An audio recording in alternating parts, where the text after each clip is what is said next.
खेसारी लाल यादव कहियन और ऐसन कहियन कि हिला कर रख दियन फिर से भोजपुरी के, केहू ना रोकी भाई। दोस्तों आप सभी का स्वागत है फिर से एक और नए वीडियो में। दोस्तों हवा के कोई रोकेला, आग के कोई रोकेला, पानी के रोकी, उसी तरह कोई ट्रेंडिंग स्टार खेसारी लाल यादव के रोकी ना न रोकी।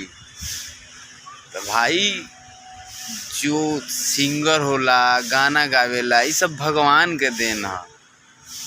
केहू सिंगर बनावेला, केहू गाना गावे वाला इंसान बनावेला नानू, अरे वो कला होखेला जे सब के अंदर ना होखेला।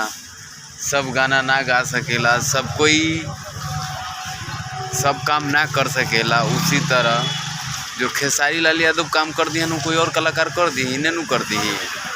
तो उसी तरह भाई सुखी और दुखी तो लागल रहेला, और इतना सोचे के नहीं खे। और रहल बात खेसारी लाल यादव के और ग्लोबल म्यूजिक जंक्शन के, तो ओकरो बीच का रास्ता आ गई बा, जो कि बीच का रास्ता यही आयल बा कि जो कि अगर जो खेसारी लाल यादव महीना में 8 गो गाना दे दी हन, तो और भी कंपनी से गाना दे सकेलन, गा सकेलन, या पैसा रिटर्न कर दी हन। तो और सब कोई वीडियो बनावा था खेसारी लाल पवन सिंह पर, ऐसा ऐसा बात बता, ऐसा सब कोई व्यू बट रहा था। तो हमू सोचली कि हमू काहे ना थोड़ा सा वीडियो बना ली 1-2 मिनट के, जे कि हमारे भाई लोग के जानकारी है और पहुंच जाए कि का होता भोजपुरी में ना होता।